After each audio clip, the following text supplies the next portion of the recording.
ထိုင်းစကားမှာမဖြစ်မနေတည်တဲ့အခြေခံမိကုန်းပုံစံ16မျိုးမိုင်းလာမလာရိယံပြီးပြီလားလောပြီးလို့လားမလို့လားရန်ငိုင်းဘလို့လဲအရိုင်းဘာလဲမွရိုင်းဘယ်တော့လဲတောနိုင်ဘယ်အချိန်လဲထီနိုင်ဘယ်မှာလဲခရိုင်းဘသူလဲထမိုင်းဘာလို့လဲအန်းနိုင်ဘယ်ဟာလ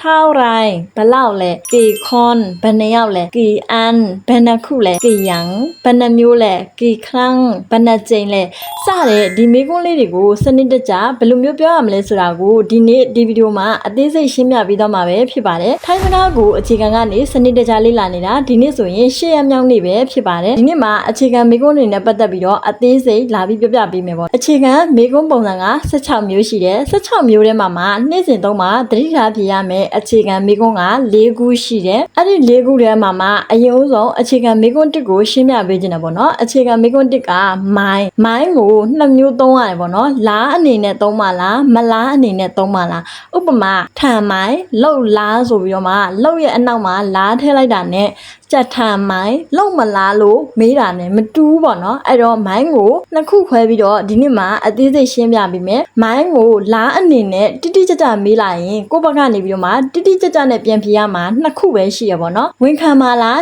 းညင်းပါလားသူကလောက်လားလို့မေးကိုကလောက်တယ်နဲ့မလောက်ဘူးဆိုတဲ့ဥစ္စာပဲပြန်ဖြေရမှာပေါ့နော်ဒီလောက်လားလို့မေးလာတဲ့ဟာကိုလောက်မယ်လို့သွားဖြေလို့မရဘူးပေါ့နော်အဲ့တော့လောက်တယ်ဆိုတဲ့ဝန်ခံကြောင်းနဲ့မလောက်ဘူးဆိုတဲ့အငင်းနဲ့ပဲဖြေရမယ်ဝန်ခံကြောင်းကိုကပြန်ဖြေမယ်ဆိုရင်ခဆိုတဲ့ဥစ္စာလေးကိုတစ်လုံးနဲ့ဖြေလိုက်ရတယ်ဒါမှမဟုတ်မေးလာတဲ့မေးခွန်းတွေကကရိယာလေးတွေနဲ့အနောက်မှာခ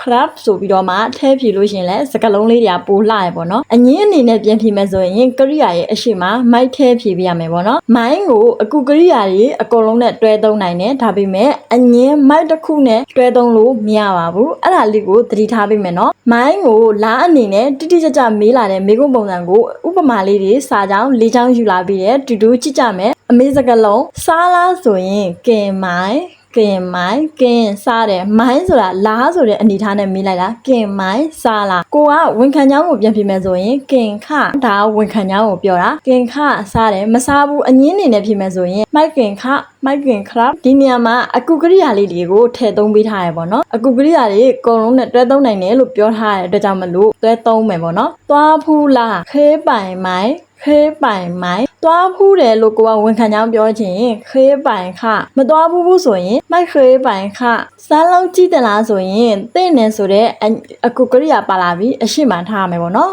ခွန်လောင်ထန်ဒူမိုင်းခွန်တဲ့နေလောင်ဆိုတာစမ်းတာထမ်ဆိုတာလောက်တာဒူဆိုတာကကြည်တာကရိယာအချင်းချင်းပေါင်းဆက်လာပြီဆိုလို့ရှိရင်ဒီမြန်မာစာကြောင်းအတိုင်းပဲပေါ့နော်အစင်လိုက်လေးပြောမယ်ခွန်လောင်ထန်ဒူမိုင်းခွန်လောင်ထန်ဒူမိုင်းစမ်းလုံးကြည့်တယ်လားစမ်းလုံးကြည့်တဲ့နယ်လို့ပြောမယ်ဆိုရင်ခွန်လောင်ထန်ဒူခခွန်လောင်ထန်ဒူခစမ်းလုံးကြည့်တဲ့နယ်စမ်းမလုံးကြည့်တယ်မို့လို့ပြောချင်ရင်မိုက်ခွန်လောင်ထန်ဒူခမိုက်ခွန်လောင်ထန်ဒူအဲ့လိုဆိုလည်းရရပါတော့ဝယ်လာဖို့လိုလားဆိုရင်တောင်းစူးမာမိုင်းဒီညမှာတောင်းဆိုတာကလိုအပ်ကြောင်းကိုပြောတာရှေ့ဗီဒီယိုဒီမှာပြောခဲ့ဘူးတော့နော်စူးဆိုတာဝယ်တာမာဆိုတာလာတာဝယ်လာတယ်ဝယ်လာဖို့လိုလားလို့မိတာတောင်းဆိုတာကလိုအပ်ကြောင်းကိုပြောတာပေါ့နော်ဖို့လိုတယ်ဒီညမှာမိုင်းဆိုတာကတော့လားအနေနဲ့ထည့်လိုက်တာတောင်းစူးမာမိုင်းတောင်းစူးမာမိုင်းဝယ်လာဖို့လိုလားဝယ်လာရမယ်ဆိုရင်တောင်းစူးမာခဝယ်လာဖို့မလိုဘူးလို့ပြောချင်ရင်ไม่ต้องซื้อมาค่ะไม่ต้องซื้อมาค่ะကုကရိယာအချင်းချင်းပြောလာပြီဆိုရင်မိုက်ကအမြဲတမ်းအရှိမပဲထားရှိရမယ်လို့ပြောထားရပေါ့နော်အဲ့တော့အင်္ဂါလေးတွေကိုမြင်များပေးမယ်လေ့ကျင့်ခန်းလေးတွေမြင်များလုပ်ပေးမယ်ပေါ့နော်နောက်တစ်ခုကကြတော့မိုင်းကိုမလားဆိုပြီးတော့အကြံပြုချက်အနေနဲ့မေးမယ်ဆိုလို့ရှိရင်ကိုသုံးညင်တဲ့ကရိယာရဲ့ရှေ့မှာကြံထည့်မယ်ပြီးတော့တဲ့ခါကျရင်ကရိယာရဲ့အနောက်မှာမိုင်းကိုထည့်ပေးရမယ်ပေါ့နော်ပြန်ဖြေတဲ့အခါမှာလည်းနှစ်ခုပဲဖြေရမယ်ပေါ့နော်လက်ခံပါလားညင်းပါလားလက်ခံမယ်ဆိုလို့ရှိရင်ကရိယာရဲ့အရှိမကြံထည့်ဖြေရမယ်ပေါ့နော်ညင်းမယ်ဆိုရင်ကရိယာရဲ့အရှိမမိုက်ထည့်ဖြေရမယ်ခုနကပြောခဲ့တဲ့လိုပဲဒီမိုင်းကိုအကူကရိယာတွေအကုန်လုံးနဲ့တွဲသုံးနိုင်တယ်ပေါ့နော်မိုက်နဲ့တွဲသုံးလို့မရပါဘူးအဲ့တော့မိုင်းကိုမလားဆိုတဲ့အကြံပြုချက်နဲ့မေးမယ်မေးခွန်းပုံစံမှာဆိုရင်အမေးစကားလုံးဆိုရင်လောက်မလားတထန်မိုင်းကြက်ထန်မိုင်းခုနကထန်မိုင်းလောက်လားအခုကလောက်မလားဖြစ်တဲ့ကြောင့်မလို့အရှိမကြားထည့်မယ်အလဲကောင်းမှာကိုသုံးညင်တဲ့ကရိယာလေးကိုထားမယ်အနောက်မှာမိုင်းကိုထည့်မယ်ကြက်ထန်မိုင်း လုံမလားလက်ခံကြောင်းဖြစ်မယ်ဆိုရင်ကိုကလုံမယ်လို့ပြောမှာကိုလက်ခံပါလေလုံမယ်မလုံဘူးဒါဖြေရမှာအဲ့တော့လုံမယ်ဆိုရင်จะทำค่ะจะทำค่ะအငင်းအနေနဲ့ဖြစ်မယ်ဆိုရင်ไม่ทำမလုံဘူးပေါ့နော်ไม่ทำค่ะไม่ทำครับဆိုလဲရတယ်ပေါ့နော်နောက်တစ်ခုကကြတော့သွားဝယ်စားမလားသွားဝယ်စားမလားဆိုရင်จะไปซื้อเก่งไหมจะไปซื้อเก่งไหมจะไปသွားမယ်ซื้อเก่งဝယ်စားတယ်ပေါ့နော်ဝယ်တာအရင်လာတယ်ပြီးတော့မှဝယ်ပြီးစားမှာကိုจะไปซื้อเก่งไหมကြဆိုတာကဒီကြနဲ့မိုင်းနဲ့ကမလားလို့အဓိပ္ပာယ်ရရပေါ့နော်သွားဝယ်စားတယ်ဆိုတာကပိုင်စကင်အလဲကောင်မှာကရိယာအချင်းချင်းပေါင်းဆက်လိုက်တာဖြစ်တဲ့အတွက်ကြောင့်မလို့မြန်မာစာတိုင်းပဲจะไปซื้อเก่งไหมသွားဝယ်စားမလားသွားဝယ်စားမယ်လို့ပြောခြင်းရင်จะไปซื้อเก่งค่ะจะไปซื้อเก่งค่ะကြဆိုတာကမဲဆိုလဲဟုတ်တယ်မဆိုလဲဟုတ်တယ်ဒါပေမဲ့သုံးတဲ့နေရာလေးရောကွဲသွားရပေါ့နော်သွားဝယ်စားမယ်ဆိုရင်จะไปซื้อเก่งค่ะမေးလာတဲ့မေးခွန်းရဲ့ကရိယာလေးတွေရဲ့အရှိမှာပဲကြာကိုထဲဖြေရမှာသူမေးလာတဲ့မေးခွန်းပေါ်မူတည်ပြီးတော့ကိုကပြန်ဖြေရမှာမသွားခြင်းဘူးဒီနေရာမှာမိုက်ကိုကိုကရိယာနဲ့တွဲပြောမယ်မသွားခြင်းဘူးခုနကမေးလာတဲ့အငင်းတွေမှာမိုက်နဲ့ကရိယာနဲ့ပဲသုံးတာပေါ့နော်အခုကကရိယာလေးကိုထည့်သုံးမိထားရပေါ့နော်မသွားခြင်းဘူးဆိုရင်မိုက်ရပိုင်းမသွားခြင်းဘူးစမ်းယူလာကြည့်မလားဆိုရင်จะลองเอามาดูไหมစမ်းယူလာကြည့်တယ်ဆိုရင်လောင်စမ်းတယ်အောင်ယူတယ်မာ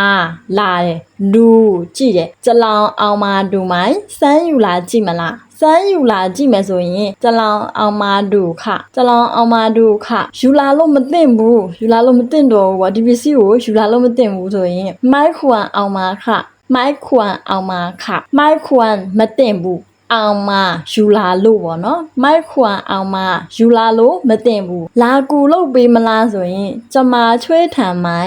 จะมาช่วยถามไหมလာကူလို့ပေးမယ်ဆိုရင်จะมาช่วยถามค่ะမရဘူးလို့ပြောခြင်းไม่ได้ค่ะထိုက်ဆိုတာကရတယ်ပေါ့နော်ไม่ได้ค่ะမရဘူးဒီညမှာကိုပြောနေတဲ့အကြောင်းအရာလေးတွေကိုလည်းအငင်းအနေနဲ့ထပ်ပြီးဖြည့်ဆွက်ပြီးတော့ပြောလို့ရတယ်အဲ့တော့အပေါ်မှာက၄ချောင်းနမူနာပေးတယ်ဒီအောက်မှာက၄ချောင်းနမူနာပေးထားတယ်အိမ်သာအနေနဲ့ကမိုင်းကိုလာအနေနဲ့အမေးစကလုံးကိုသုံးပြီးတော့အိမ်သာစာကြောင်း၅ကြောင်းနဲ့မိုင်းကိုမလားဆိုပြီးတော့မှအကြံပြုပြီးတဲ့မေခွန်းပုံစံစာကြောင်းနဲ့၅ကြောင်းအစုစုပေါင်း၁၀ကြောင်းကိုအိမ်သာကိုပေးစင်ကြမှာထပ်ပေးရမယ်ရှင်။ဘာဖြစ်လို့အိမ်သာကိုပေးပြီးတော့ဥပမာနည်းနည်းပဲပေးတာလဲဆိုရင်လိုအပ်တဲ့ဖြည့်ဆွဲရမယ်သင်ခန်းစာတွေအကရိယာပေါင်းတွေအများကြီးပေးခဲ့ဘူးတယ်။ပထမဦးဆုံးမှာတည်းကတွဲပြောပြထားတယ်ပေါ့နော်။ကိုကနမူနာတွေအများကြီးမင်ကပေးလိုက်မယ်ဆိုလို့ရှိရင်ကိုယ့်ရဲ့ဒီနမူနာတွေကိုကြည့်ပြီးတော့ပဲအလုပ်လုပ်သွားမှာပေါ့နော်။ကိုယ့်ရဲ့အုံနောက်ကိုယ့်ရဲ့အတွေးတွေကကိုယ်တိုင်စာကြောင်းတွေမစီတက်မှာဆိုလို့မင်က